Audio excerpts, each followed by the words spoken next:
Hello မင်္ဂလာပါကျွန်တော်တို့မတွေ့ပြတာလည်းနည်းနည်းလေးကြာသွားပြီပေါ့နော်အဲ့တော့ကျွန်တော်ဒီနေ့ကတော့အမှန်တိုင်းပြောရရင်ဗီဒီယိုလေးတစ်ခုရိုက်မယ်လို့ကျွန်တော်စိတ်ကူးရတာအဲ့ဒါဗီဒီယိုကတော့ကျွန်တော်ရည်ရွယ်ရတဲ့ဗီဒီယိုလေးကတော့မလုပ်ဖြစ်ဘူးပေါ့နော်ဘာကြောင့်လဲဆိုတော့ကျွန်တော်ပြောရရင်ရှေ့ဝေးပြောရရင်ကျွန်တော်လွန်ခဲ့တဲ့2ရက်လောက်ကကျွန်တော်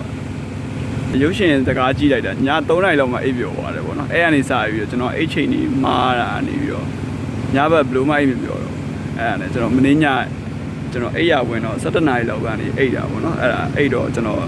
မနက်မိုးလေးကြီးလုံးဝအိပ်လို့မရဘူးအဲ့ဒါနဲ့ကျွန်တော်မထူးတော့ဘူးဆိုပြီးတော့ကျွန်တော်အခုလည်းပြန်မအိပ်တော့ဘူးပေါ့နော်ဒီနေ့1ရက်လောက်ကတော့ကျွန်တော်ကတော့အချိန်ကတော့နည်းနည်းလေးလက်ဟာသွားပြီပေါ့နော်အဲ့တော့ကျွန်တော်ရဲ့ဒီ1ရက်ရဲ့ကိုကတော့မအိပ်ဘဲနဲ့ကျွန်တော်အချိန်ပြန်ပြောင်းဖို့ပါပဲကျွန်တော်ရဲ့အိတ်ချိန်ပြန်ပြောင်းမဲ့ကိုပေါ့နော်အဲ့ဒါဗီဒီယိုမလုပ်ဖြစ်ဘူးねကျွန်တော်အဲ့ဒီနေ့တော့ကျွန်တော်ဖြစ်စဉ်အကြောင်းတရားကိုလာရှင်းပြတော့အဲ့တော့ကျွန်တော်ရဲ့ညီကိုမိတ်ဆွေတွေလည်းကိုဖြစ်ချင်တဲ့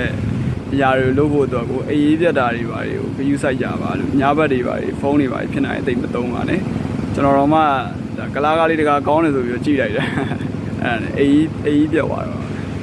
အဲ့ဒါကျွန်တော်အေးပြတ်တော့ဘာမှသိမလုံနိုင်အာရုံသိမဆိုင်နိုင်တော့ဘူးပေါ့နော်အခုကျွန်တော်ဗီဒီယိုရိုက်နေတဲ့နေရာလေးကတော့ကျွန်တော်အခုနေတဲ့ရွာမှာရှိတဲ့စီဒီဘော်လေးမှာပေါ့နော်အဲ့ဒါကျွန်တော်လူရှင်းတာနဲ့တက်လာတာပေါ့နော်ဒီချိန်ကတော့ပုံမှန်လူရှင်းပါတယ်တော်တော်များများလဲနေဘူးတော့တက်မလာကြဘူးအဲ့ဒါကျွန်တော်ကတော့ရည်ရွယ်ချက်ရှိနဲ့ကျွန်တော်အိမ်မပြောတဲ့အကြောင်းလေးပြောပြအောင်ဆိုပြီးတော့ကျွန်တော်တက်ပြီးတော့လာပြီးတော့ဗီဒီယိုလာရိုက်တာဖြစ်ပါတယ်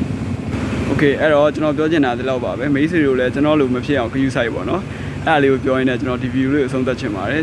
နောက်ထပ်ဗီဒီယိုတွေလည်းကြည့်လို့ရအောင်ကျွန်တော် channel လေးကိုလည်း like and subscribe လုပ်ပေးခဲ့ဖို့ပြောချင်ပါတယ်